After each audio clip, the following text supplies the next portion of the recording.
the return of the silent observers. You're telling me humans have been watching this entire time? The question hung in the air, breaking the silence in the command room as General Krovac of the Tyran Consortium stared at the holographic display before him. The war against the Navrax had already consumed the resources of every other race in the Galactic Coalition, forcing unlikely alliances and countless sacrifices. But the humans? They had remained on the sidelines, providing logistical support and aid, but never directly engaging in combat, until now. "Yes, General," replied Admiral Valak of the Akrian Union, his feline eyes fixed on the screen. Humanity officially declared its participation in military operations just 10 minutes ago. Krovac rubbed his temples, trying to process the news. Rumors had always circulated about the mysterious capabilities of humanity, but he had dismissed them as exaggerated stories. Now, faced with reality, a mixture of curiosity and unease crept into his thoughts. Why now? What were they planning to do after observing for so long? Was this humanity's final move? Krovac, ever the cautious strategist, had these two questions nagging at his mind, with no immediate answers. The first question, why now, seemed inevitable. If they had the power and resources, why wait so long to act? The answer perhaps lay in the idea of preparation. Humans didn't strike impulsively. They didn't reveal all their cards without a strategy for absolute victory. They had waited for the perfect moment, when the coalition was on the brink of collapse, to become the decisive factor. As for the second question, what are they planning to do? The answer began to reveal itself as Krovac ordered the first movements of the human fleet to be displayed. What appeared on the hologram was nothing short of bewildering. Small and agile, human ships entered the battlefield, almost insignificant against the colossal armadas of the Nevrax. Earth's vessels were compact and precise, starkly different from the gigantic, heavily armed constructs of other species. A subtle and unpredictable strategy seemed to be in play. As the human fleet positioned itself, Krovac realized that their true power lay in something far beyond brute force. The entire coalition had fought for years, bleeding and sacrificing continuously. But humanity? They seemed to have a different weapon in mind, one that no one had seriously considered before. An invisible force. Krovac's eyes remained fixed on the holographic display. The human ships had entered the battlefield, but in a way that was almost imperceptible. Their movements were calculated, without the grandeur or the weight of the other fleets. What did this mean? Speculation began to ripple through the command room. Humanity, who had until now remained on the sidelines, now seemed to act as if they knew exactly where and how to strike. "That's it!" someone muttered skeptically in the background, echoing the disbelief felt by many in the room. But before any further comments could be made, the monitors blinked with warnings. Reports started flooding in from every direction. Communications blackouts, sensor jamming, and for the Nevrax, a sudden tactical blindness. In seconds, the enemy fleet was thrown into chaos. Krovac watched in disbelief as the human ships orchestrated what looked like a symphony of warfare. It wasn't an overwhelming assault, but a strategic dance that dismantled the Nevrax defenses with surgical precision. "Electronic warfare," Valak murmured, eyes wide as he analyzed the data. "But on a scale we've never seen before." It was as if the Nevrax were fighting blindfolded, unable to grasp where the attacks were coming from. The war, once a desperate frontal battle, now took on the air of an unsolvable puzzle. General Krovac, who had always prized traditional military logic, now found himself facing something entirely different. The humans, it seemed, weren't just fighting a physical war. They were rewriting the rules of combat in real time. As the Nevrax scrambled to reorganize their forces, the human ships flanked their positions with a grace and precision that left Krovac both impressed and alarmed. It was clear that the coalition had never faced a tactic like this before. What have they been doing all this time? The question lingered in Krovac's mind, a mystery far deeper than the mere battle unfolding before them. Gradual revelation. Hours passed, and the Nevark forces continued to crumble under the weight of the human offensive.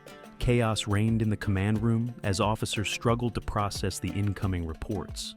Krovac, however, remained more focused on the behavior of humanity than the raw data. How were they executing everything with such precision? No ships had been lost, and the Nevark defenses, which had withstood the coalition for years, were falling one after another. The one question no one could answer still hung in the air. How? As conversations continued, a soft notification echoed through the room. "We've received a direct message from the human fleet," reported one officer, his voice hesitant. Krovak and the other commanders turned, expectant. The message was short and direct. "Await coordinates for Phase 2. Krovak frowned. Phase 2? They hadn't even used what appeared to be the full strength of their forces, and they were already moving forward? Then something shifted. A quiet laugh echoed through the room, and an unexpected chuckle cut through the tension. One of the coalition officers, clearly shaken by the intensity, quipped sarcastically, "Oh, of course, just await the coordinates. Like it's a walk in the park." Krovak, who rarely demonstrated any humor, couldn't help but crack a bitter smile. Apparently, we're just the side characters in their story. How convenient. The irony of the situation was palpable. For years, the coalition had fought, bled, and now humanity appeared as the miraculous solution. But why now? What drove this precision, this confidence? They were playing a much bigger game, but what? Before he could ponder further, the monitors displayed a new image, a distant planet on the edge of Nevark territory, seemingly of no tactical importance. Krovak narrowed his eyes. Something about the location seemed off. "What is that?" he asked, not expecting an immediate answer. And then, in a near-casual tone, the human officer responded, "We're going to rescue some of your citizens from a future disaster you're not yet aware of." A hidden mission. The unknown planet on the edge of Nevark space remained highlighted on the hologram, and the enigmatic message from the humans echoed in the minds of Krovak and the other coalition commanders. Rescue citizens from a disaster you don't yet know is coming. The words made no immediate sense, but they carried a weight no one could ignore. As everyone tried to process what it meant, the human fleet began moving toward the planet, and the first waves of unease began to ripple through the room. "Is this some kind of bluff?" murmured Admiral Valak, his voice a mix of suspicion and anxiety. "Rescue citizens? From what? Why haven't we heard about this so-called imminent disaster?" But Krovak, observing in silence, felt something different. The humans had always been unpredictable, and the way they had conducted every move so far showed an unshakable confidence. They knew something no one else did. Krovak finally broke the silence. What if they know what's coming? What if this rescue mission isn't about the present, but about something far bigger than this war? The answer came quickly, but not from the mouth of any of the commanders. One of the communication systems blinked, revealing that the humans had opened a direct channel to the command room. The human officer's voice was clear and firm. "The mission we're executing goes beyond this war with the Nevraks. You fought bravely, but the real threat doesn't come from outside. It's much closer than you think." The commanders exchanged uneasy glances. What did this mean? An internal threat? Valak was the first to voice what everyone was thinking. "What exactly are we talking about here? What's this threat?" "Are you aware of humanity's growing ability to upload their minds into digital systems?" the officer asked, as if revealing a crucial part of a puzzle. "Our people have been preparing for decades. We're transferring consciousness into digital systems, creating a backup of humanity for when the disaster comes." The room fell into another stunned silence. Uploading minds? It was something the coalition had heard of only vaguely, but never with such clarity and urgency. Valak took a deep breath, trying to absorb what he was hearing. "You're saying the real enemy isn't the Nevraks? That something far worse is coming?" "Exactly," the officer replied without hesitation. "The alien invasion you think you're facing isn't just a territorial war. We came to save you from a looming collapse you can't yet see. The collapse of the physical reality itself." Krovak clenched his fists, struggling to maintain his composure. The humans were suggesting that what was left of humanity was migrating to the digital, abandoning physical reality, because something was about to destroy this dimension. But what? And why? The room was on the verge of a revelation that felt more disturbing with each passing moment. the window closing. As the human fleet advanced toward the mysterious planet, the tension in the command room escalated. Coalition communication systems began picking up fragmented transmissions from nearby planets, reporting a series of inexplicable phenomena. Gravitational collapses, temporal distortions, and failures in the very laws of physics.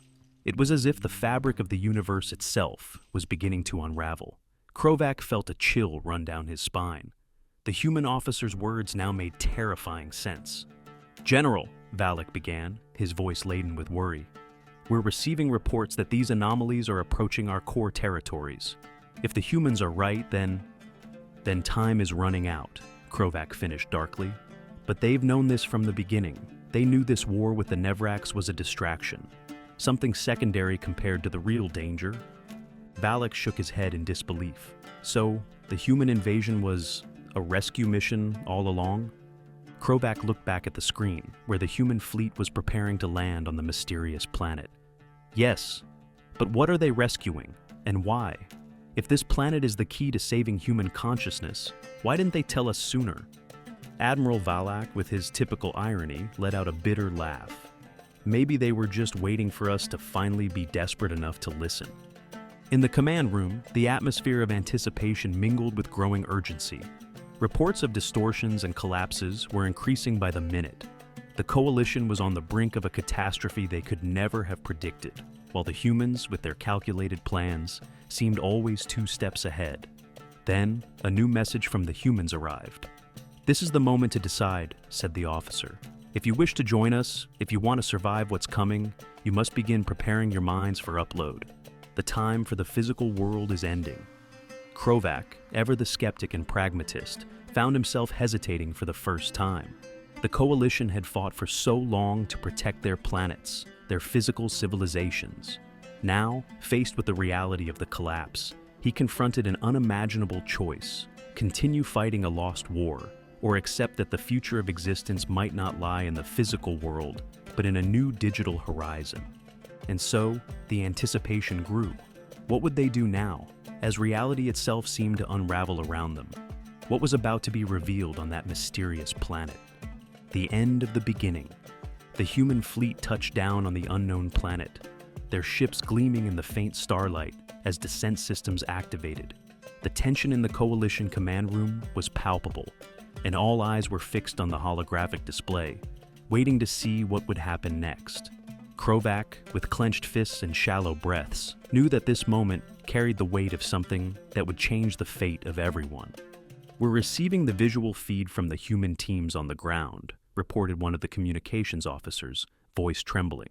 The main screen lit up, revealing a vast, desolate plain, but soon, the image zoomed in on a massive structure buried beneath the planet's surface. It looked ancient, alien, and it pulsed with an energy that no one in the room could identify.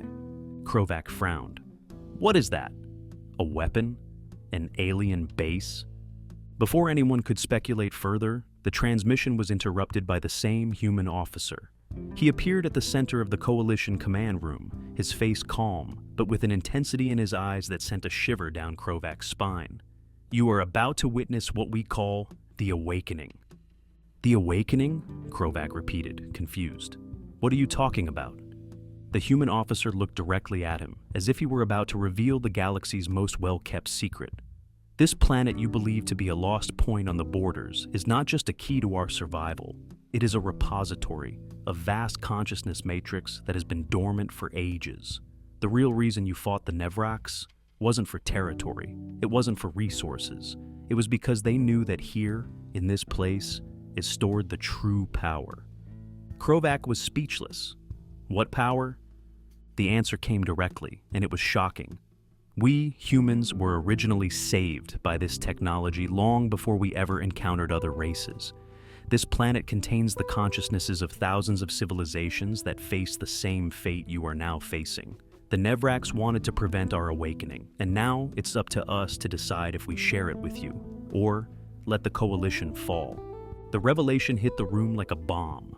That war, all the fighting, the sacrifice, it was all a conflict over something that went far beyond mere physical survival. Krovac tried to process it. "You're saying the war, The conflict with the Nevraks was to control these ancient consciousnesses? The human officer nodded. Yes, you fought for the future without knowing you were fighting for the past. But here's the real secret. These archives contain the key to transcendence, something the Nevraks feared and something we humans now control. Krovak and the other commanders stared at the officer, dumbfounded. And why tell us this now? Valak asked, incredulous. The officer smiled, but this time there was something cold and final in his gaze. Because you don't have a choice. Either you accept to join us in this new awakening, digitizing your minds and leaving behind the limitations of the physical, or the next wave of collapse will destroy everything you know. We've been prepared for this war, and for what comes after it. And then the truth was fully revealed. Humanity hadn't prepared for just a war. They had prepared to ascend to a new form of existence, and now they were offering the Coalition the same choice. But there was something darker behind it. Krovak understood. It wasn't an altruistic offer. It was an endgame. If we refuse, you'll leave us to die, won't you? The officer merely held his gaze. The physical universe is unraveling, not because of us, but because of forces much larger than any of us. Choose to live in a new reality, or let the old universe take you with it. The room fell into a deathly silence. The revelation was more than anyone could have anticipated. The Coalition had fought in a war without even understanding the true battlefield. And now they faced the most important decision of their lives: to embrace the digital evolution humanity was leading, or face the impending destruction. The ending had been written from the beginning. The war was over, but the real conflict had just begun. The survival of their minds in a new, incomprehensible universe.